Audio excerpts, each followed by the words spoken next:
Good afternoon, everyone. So, my presentation is called He Walks Like a Man. And you'll see why in a few minutes. But let's explore first who is this phenomenon that is Raju. So I'm a father, I'm a son, I'm a husband, I'm a grandfather and a brother. I am the CEO of a very successful disability charity in the Midlands. I'm an ex-politician for my sins. I'm an ex-Bhangra singer. I'm also now a published author. But I'm going to take you back in time now to a period when most of you probably weren't even born, 60s and 70s. I apologize for my fashion sense. I had no control over it whatsoever. But here we go. I identify as brown and disabled. And these two are really important aspects of my life, my identity. Because I grew at a time when racism was rife, and you didn't see many disabled people on the streets or on the TV or in roles like I am today. I have a condition called cerebral palsy, and my parents didn't know this for the first year and a half. In fact, they went to get a diagnosis and were still not explained the correct reason as to why this child was not walking like other children. In fact, it was only by chance, 23 years later, when I was reading my own NHS file, that I came across the word cerebral palsy, diplegia. And you can see that was a shock to the system. But I had a pretty normal, and I say that word reluctantly, but normal upbringing, a normal childhood,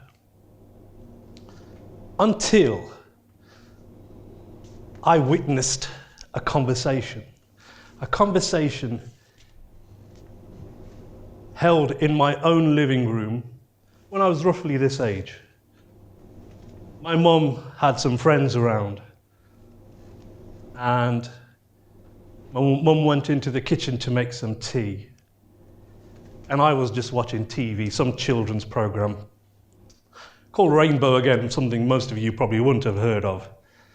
But I was just happily watching TV, and I overheard a conversation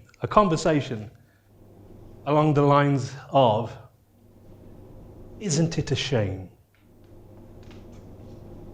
Who's going to marry him? Which father will give him his daughter?" So I came from a background where arranged marriages were the norm. Now you can understand, as an 8-year-old, you don't really want to hear that conversation, but I heard it. And it affected me, because suddenly I was starting to think about things that were way beyond beyond any need for me to even consider. And years later, I did confront my mum to say, that conversation happened, and she didn't believe me. Her friends couldn't do that to her. But it did happen. And this is something about the South Asian community where I was brought up. Disability was not considered as part of a conversation.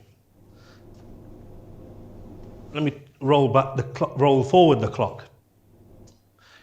In the 90s, I think it was, there was an ex-England football manager who made a comment. Some of you may have read up on it or even remembered it. There was a comment that he made where he said, disabled people are being punished for a sin from a previous life. Some of you will probably nodding and remember that comment. Quite rightly, the FA decided to suspend him, and I think they sacked him, asked him to leave his post because it was not an acceptable comment to make. But I was sat in a room full of elderly Asian people who watched that particular item on the news and totally agreed with him. I said, yes, he's right. Why is he being sacked? Disabled people are punished for a sin that they did. And then they looked at me. You're being punished before something you did in your previous life. That tells you the kind of upbringing I was up against. The community that was supposed to support me had this view of disability.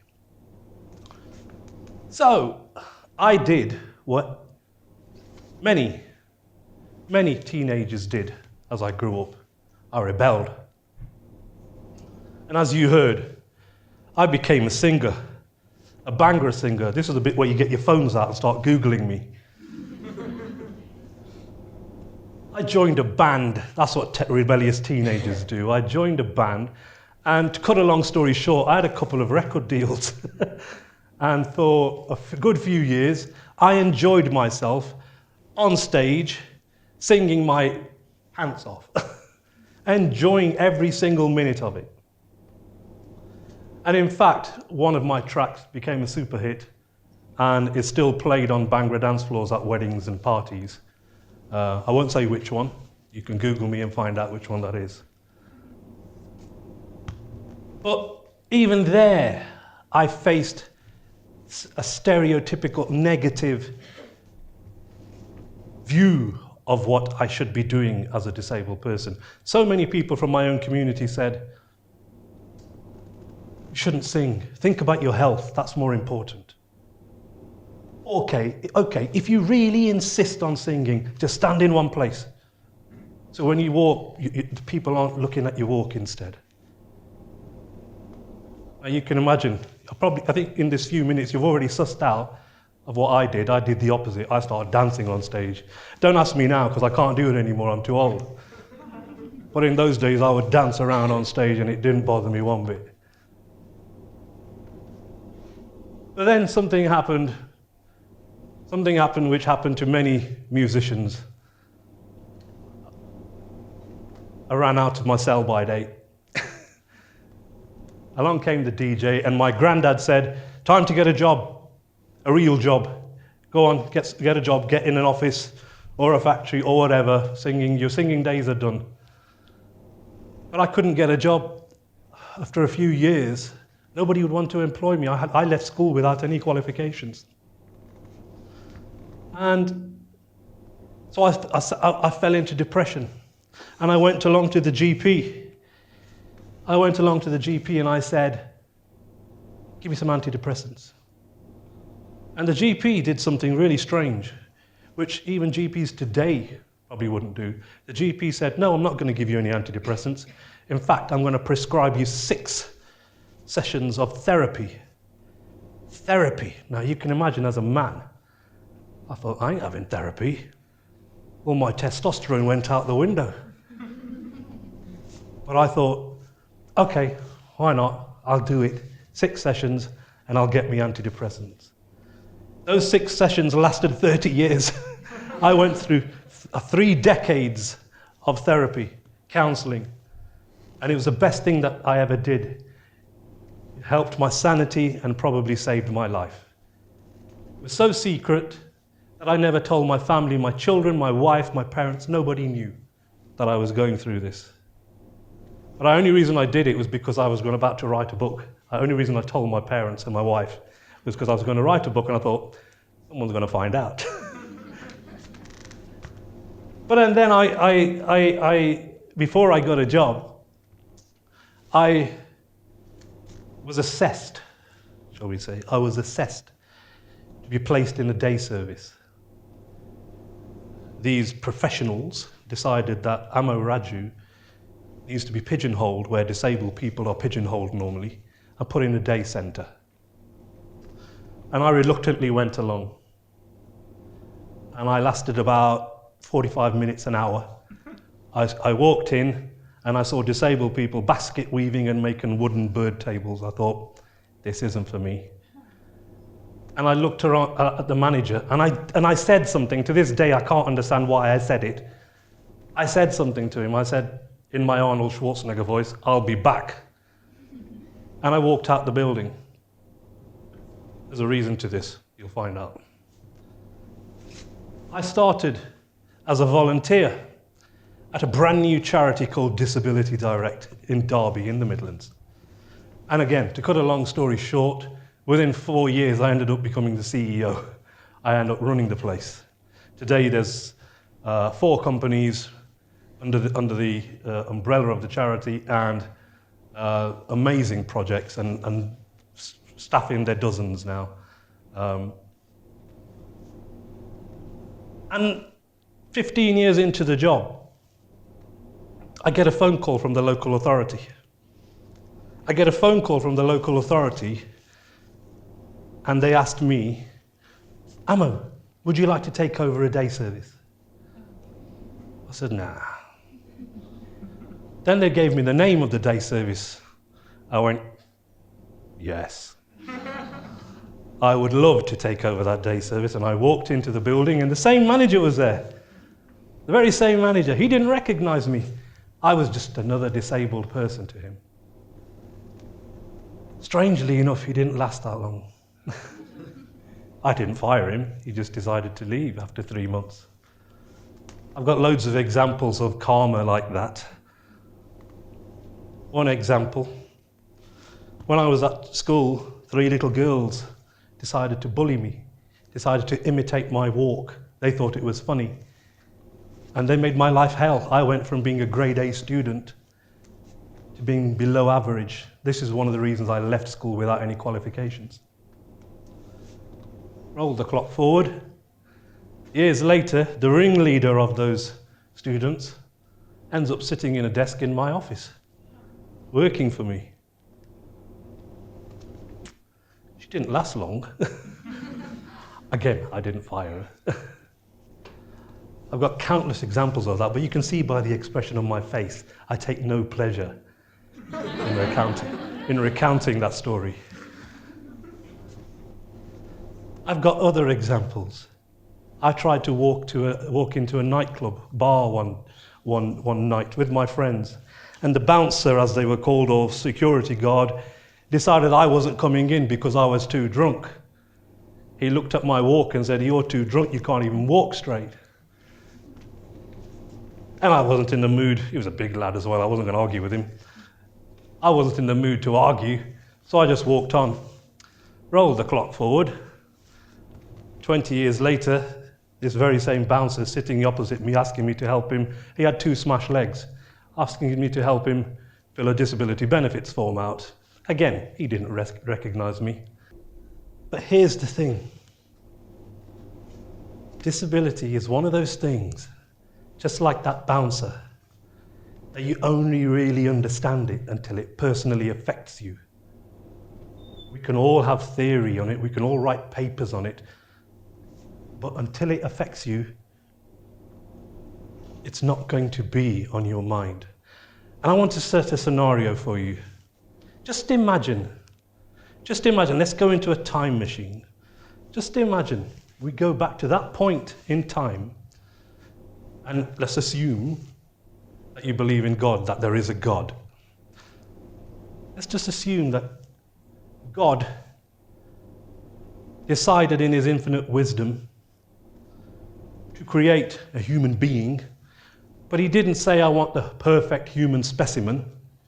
He decided all people will have mixed abilities. There is no such thing as a man and a woman with a six-pack and a perfect physique and a perfect mental health being, well-being and brain. Everybody is going to have mixed abilities.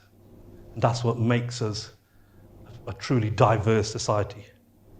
Just imagine he'd done that. Now imagine, let's go forward in our time machine to today. Can you imagine what the world would be like today? You would have non-disabled people in the minority. You'll have non-disabled people in the minority.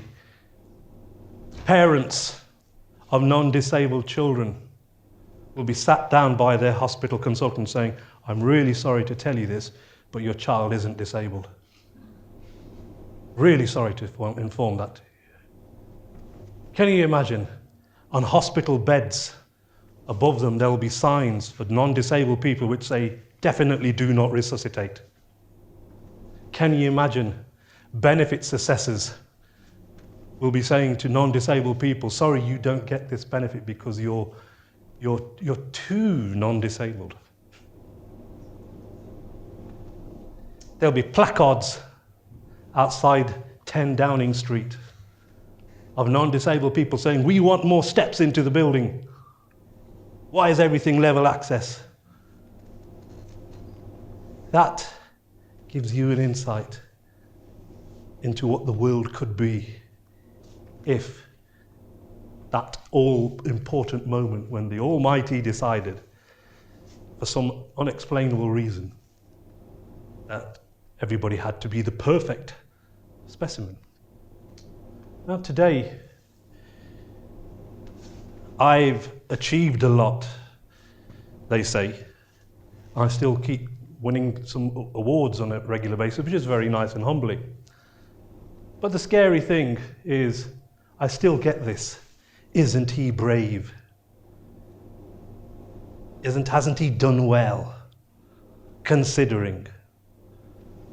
I've had to fight for every single opportunity in fact, I had to create my own opportunities most of the time because nobody gave them me. To this day, people will still say, it's good that you're doing what you're doing because nobody would have given you a job.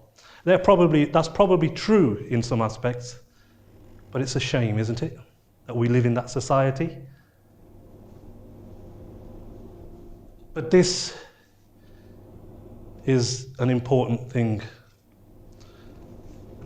that there needs to be more disabled people out there spreading the message in leadership roles, not necessarily working for disability charities, but working in all levels of industry. And the governments and the civil servants across the world are relying on care and compassion when it comes to disability policy. But what really needs to happen is people with lived experience like me need to be in those leadership roles, making those decisions on behalf of disabled people. And that's the only time you're going to get true equality for disabled people. I know I'm coming to the end of my time, so I'm going to leave you with one final thought. If it's really true, if it is really true, if that England football manager was right, that disabled people are being punished for a sin, then God help me, because I need to go out right now and commit the most heinous crime, because I need to come back as a disabled person, because my job isn't yet finished. Thank you.